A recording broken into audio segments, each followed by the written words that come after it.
सिकंदरपुर गांव में किशोरी नाम का एक किसान रहता था। किशोरी के परिवार में उसके अलावा बस उसकी एक बेटी थी जिसका नाम राधा था। किशोरी बहुत मेहनती और ईमानदार था। बस थोड़ी सी जमीन में खेती कर अपना और अपनी बेटी का पेट पालता था। किशोरी ने 3-4 माह तक कड़ी मेहनत कर फसल उगाई और सब काम निपटा कर फसल बेचने साहूकार के पास जा पहुंचा। साहूकार जी, इस बार फसल बहुत अच्छी हुई है, कीमत भी अच्छी ही मिलेगी ना? फसल भले ही अच्छी हो पर कीमत तो उतनी ही मिलेगी जितनी तुम्हारी फसल है। पकड़ो अपने पैसे। किशोरी ने साहूकार से रुपये लिए और उदास चेहरा लेकर घर वापस आ गया।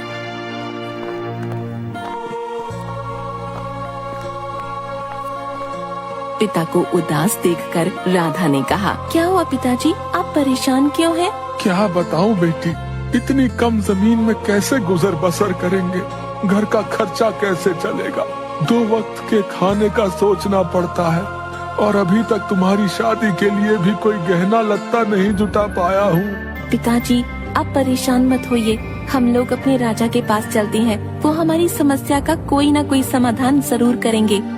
बेटी की बात सुनकर किशोरी के मन में उम्मीद की एक किरण जगी और वो अगले ही दिन राज दरबार जा पहुंचा।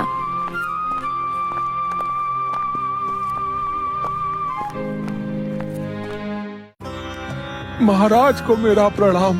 कौन हो तुम और क्या चाहते हो हमसे? महाराज, मेरा नाम किशोरी है, आपके राज्य का एक गरीब किसान हूँ। मेरे पास खेती के लिए बहुत कम जमीन है, उसमें से जो फसल होती है वो हमारे परिवार के लिए पर्याप्त नहीं है। महाराज, मैं बहुत परेशान हूँ, मेरी मदद करें महाराज। मैं आपके आगे हाथ जोड़ता हूँ, मेरी मदद करें। ठीक है, मैं तुम्हारी मदद जरूर करूँगा। मैं तुम्हें अपनी जमीन का एक हिस्सा देता हूँ, तुम उस पर खेती करो। जो फसल होगी वो तुम्हारी होगी, लेकिन वो जमीन हमारी ही रहेगी। आपका बहुत बहुत धन्यवाद महाराज। अब अगली फसल लगाने का समय आ गया और किशोरी खेतों में हल जोतते हुए उसका हल एक कठोर चीज से टकराया, जिससे किशोरी डर गया। अरे, अब ये क्या हो गया? कहीं कोई नई मुसीबत तो नहीं आ गई? किशोरी ने उस जगह खुदाई की तो वहाँ पर एक सोने की ओखली मिली। किशोरी सोने की ओखली देखकर बहुत खुश होता है। अरे वाह, सोने की ओखली, मेरी तो किस्मत खुल गई। अब सारी गरीबी दूर हो जाएगी। नहीं नहीं, ये जमीन तो महाराज की है, तो ये ओखली भी महाराज की हुई। मैं इसे कल महाराज को लौटा दूंगा।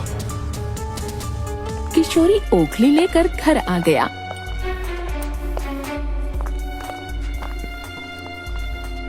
किशोरी के हाथ में ओखली देख राधा ने कहा, पिताजी आपको ये सोने की ओखली कहाँ से मिली? खेत जोतते हुए मेरी हल से टकराई, जब मैंने खुदाई की तब मुझे ये मिली। कल मैं इसे महाराज को लौटा दूंगा। राधा बहुत समझदार लड़की थी। उसने कुछ वक्त सोचा और कहा, पिताजी क्या आपको इसकी मुसल भी मिली है? नहीं बेटी, मुझे तो बस ये ओखली ही मिली है। लेकिन तुम ऐसा क्यों पूछ रही हो? क्या हुआ? पिताजी आप ये ओखली महाराज को वापस मत लौटाइए। ये तुम क्या बोल रही हो? ये जमीन महाराज की है और उसमें मिलने वाली ओखली भी महाराज की है। पिताजी आपको सिर्फ ओखली मिली है, अगर महाराज ने आपसे इसकी मूसल भी मांगी तो आप कहां से लाकर देंगे मूसल महाराज को? राधा को अपने पिता की फिक्र हो रही थी।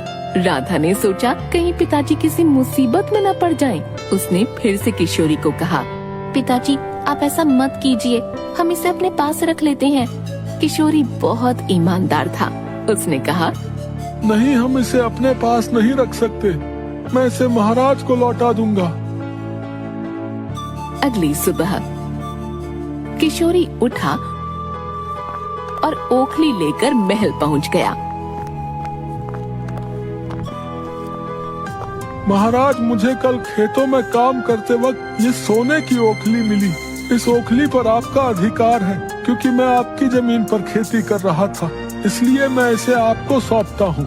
तुम बिल्कुल सही बोल रहे हो, इस ओखली पर मेरा ही अधिकार है। इस ओखली पर ही नहीं बल्कि इसकी मूसल पर भी मेरा ही अधिकार है। लाओ, इसका मूसल भी यहीं रख दो। लेकिन महाराज मुझे सिर्फ ओखली मिली है और मैं इसे लौटाने आपके पास आ गया। इसकी मूसल मेरे पास नहीं है। तुम झूठ बोल रहे हो। अगर तुम इतने ही ईमानदार होते तो कल ही क्यों नहीं लौटा दी तुमने ओखली? अगर तुमने मूसल नहीं लौटाई तो तुम्हें कारागार में डाल दिया जाएगा। महाराज, जो चीज मेरे पास है ही नहीं वो मैं आपको कहाँ से दूं? बेचारा गरीब किशोरी सोने की मूसल कहाँ से लाकर देता। वो बहुत रोया चिल्लाया, लेकिन राजा ने उसकी एक न सुनी और नतीजा उसे कारागार में डाल दिया गया। उधर राधा अपने पिता के इंतजार में चिंता में बैठी सोच रही थी। न जाने महल में क्या हुआ होगा, कहीं पिताजी किसी मुसीबत में न पड़ गए हों। उसी वक्त गांव का एक आदमी उसे खबर देता है कि उसके पिता को मूसल चोरी के इल्जाम में कारागार में बंद कर दिया है। ये सुनकर राधा रोते हुए बोली, काश पिताजी आपने मेरी बात मान ली होती। कारागार में किशोरी के साथ बहुत बुरा बर्ताव किया जा रहा था। खाना पानी कुछ भी ढंग से नहीं दिया जा रहा था, जिसकी वजह से किशोरी बहुत कमजोर हो चुका था और किशोरी हर वक्त एक ही बात बोलता रहता, बेटी की बात मानी होती, काश मैंने अपनी बेटी की बात मानी होती तो मुझे ये दिन कभी न देखना पड़ता।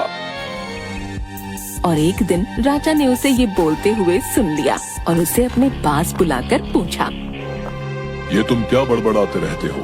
महाराज, जब मुझे खेत जोतते वक्त ये ओखली मिली थी तो मेरी बेटी राधा ने मुझसे बोला था कि मैं इसको आपको न दूं, क्योंकि उसे लगता था कि आप ओखली देखकर मूसल जरूर मांगोगे। लेकिन मैंने राधा की बात नहीं मानी और आपको ओखली देने आ गया।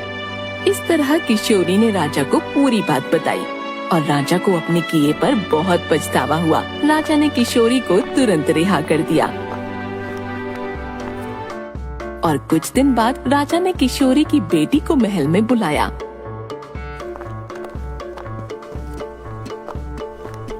राधा को महल के मुख्य द्वार पर एक सोने की अंगूठी मिली।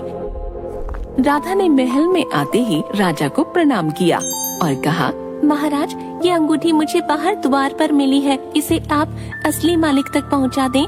ऐसा बोलकर वो अंगूठी राजा को देती है। राजा बहुत खुश होता है और राधा फिर कुछ बोलने की आज्ञा लेती है। महाराज, आपने मेरे पिताजी की बात सुनी और समझी, उसके लिए हम आपके बहुत आभारी हैं। मेरे पिताजी बहुत ईमानदार हैं। उन्होंने आपसे कोई झूठ नहीं कहा। उन्हें कोई मूसल नहीं मिली थी। मुझे पता है तुम्हारे पिताजी बेकसूर हैं, इसलिए तो उन्हें रिहा कर दिया गया है। आपका बहुत बहुत धन्यवाद।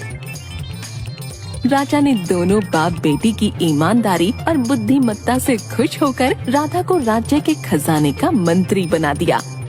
किशोरी और राधा को रहने के लिए बहुत अच्छा घर भी दिया गया। अब दोनों के पास सब सुख सुविधाएं थीं और दोनों बाप बेटी बहुत खुश थे। उन्हें कुछ कष्ट जरूर झेलने पड़े, लेकिन अंत में जीत सच्चाई की हुई।